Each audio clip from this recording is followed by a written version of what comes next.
नमस्कार. आपण ऐकत आहात चैत्राली यमगर लिखित वारस भाग 15.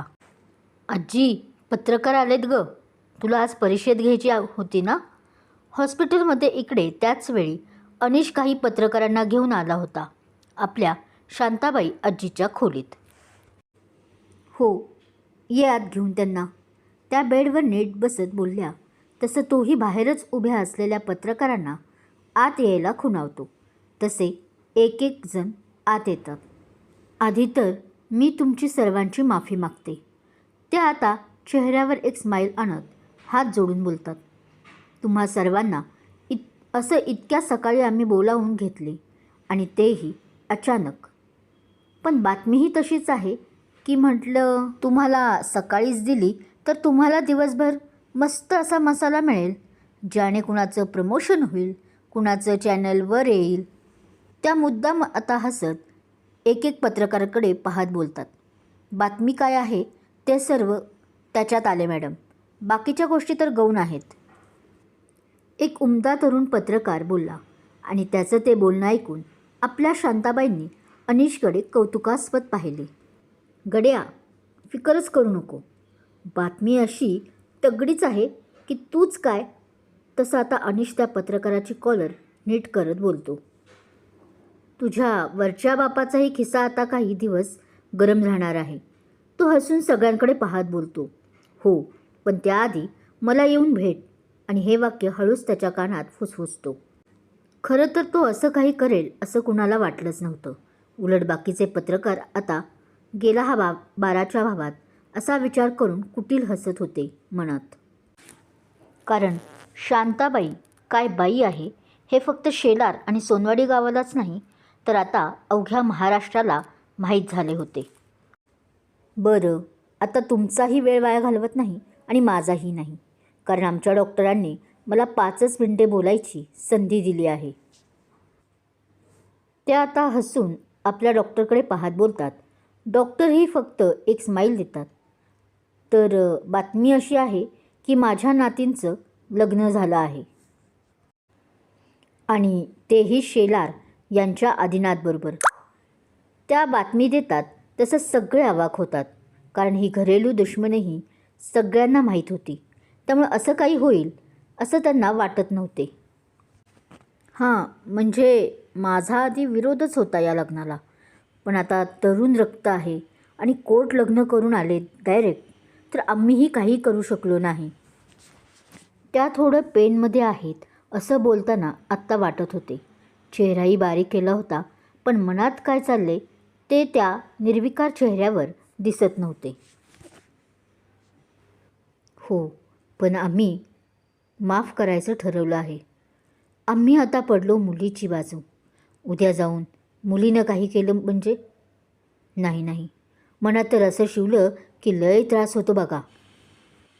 त्या आता हनुवटीवर हात ठेवत बोलतात. चेहरा साफ उतरलेला. आता मात्र. पण ह्या न्यूजने आमचा काय फायदा? परत तो तरुण पत्रकार बोलतो. खूपच निडर होता. तसं आता शांताबाईने त्याच्याकडे एक नजर पाहिली. नाही, म्हणजे आमच्या माहितीनुसार हे लग्नगाठ तर ते दोघे लहान असतानाच बांधली गेली होती. जेव्हा वसंत काका आणि किसन काका हयात होते तेव्हाच. त्यानेच तसे पुढे आपले म्हणणे क्लिअर केले. किसन काका म्हणजे शांताबाईचा नवरा किसन. बरोबर आहे तुमचं. त्यावर आता त्या धीर गंभीर होत बोलतात. हे ऋणानुबंध आधीच बांधले होते, जे होणारच होते, म्हणून तर आम्ही काही केलं नाही. त्या आता आपल्या डोळ्यावरचा चष्मा काढून पुसत म्हणाल्या. हां, पण आता जी बातमी देईल ती मात्र तुमच्या लई कामाची आहे आणि आतल्या गोटाची आहे. कारण हा निर्णय जो मी घेतला आहे तो अजून आमच्या पक्षप्रमुखालाही माहीत नाही अशी बातमी देत आहे. त्या आता गूढ स्माईल देत त्या पत्रकाराला बोलतात. आणि ती काय? तसं ती ऐकायला आता तोही उत्सुक आहे हे त्याच्या बॉडी लँग्वेजवरून कळत होते.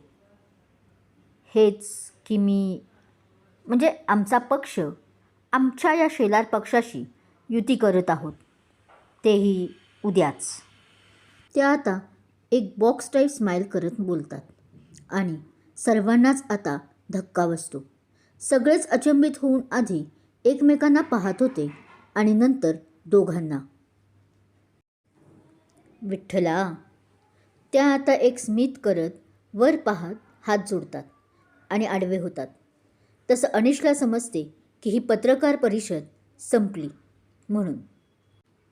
तो तसं पत्रकारांना सांगून जायला सांगतो.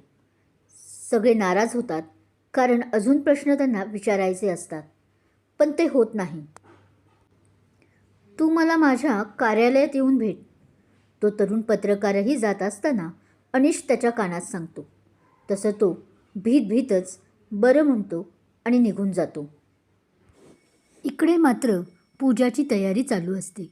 शेलार वाड्यावर शांताबाईंनी टाकलेला हा बॉम्ब अजून या वाड्यापर्यंत फुटलेला नसतो. त्यामुळे इथलं वातावरण धावपळीचं होतं. पंडितजी आले होते आणि आपली पूजा मांडत होते. बायका त्यांना मदत करत होत्या. त्यांना जे हवे आहे ते आणून देत होत्या. काही बायका रांगोळी सजावट करण्यात दंग होत्या, तर किचनमधूनही मस्त असा प्रसादाचा वास येत होता, साजूक तुपात केलेल्या शिराचा. काय रे आधी, तुझी बायको कुठे राहिली? इकडे आऊसाहेबही पूजेसाठी आपल्यावरून आल्या होत्या. डोक्यावरून पदर घ्यायला त्याही विसरल्या नव्हत्या.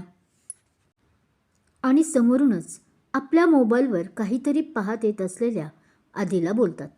आधीही छान तयार होऊन आला होता. निळ्या रंगाचा त्याने कुर्ता घातला होता आणि खाली पांढरा पायजमा.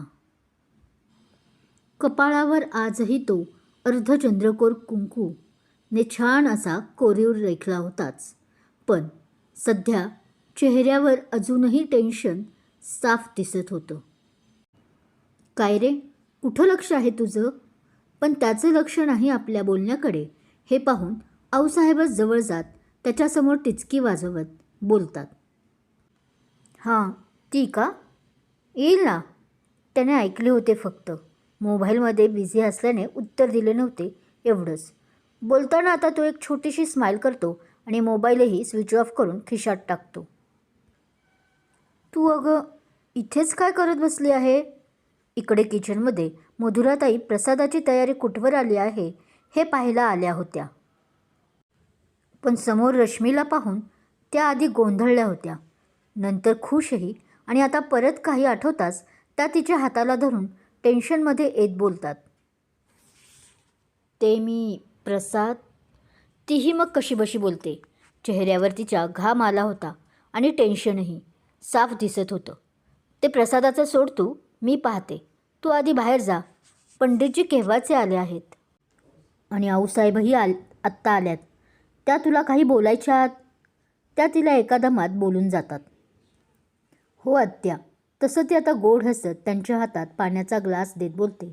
मी जाते लगेच, पण तुम्ही जास्त टेन्शन घेऊ नका, सगळं नीट होईल. ती त्याचबरोबर आपल्या जवळचा गजरा त्यांच्या केसात गुंफून बोलते. बाकी हा भाग कसा वाटला समीक्षा करून नक्की सांगा. कथा आवडत असल्यास लाईक करा, कमेंट करा, शेअर करा आणि हो, चॅनलला अजून सबस्क्राईब केलं नसेल तर सबस्क्राईब जरूर करा. थँक्यू.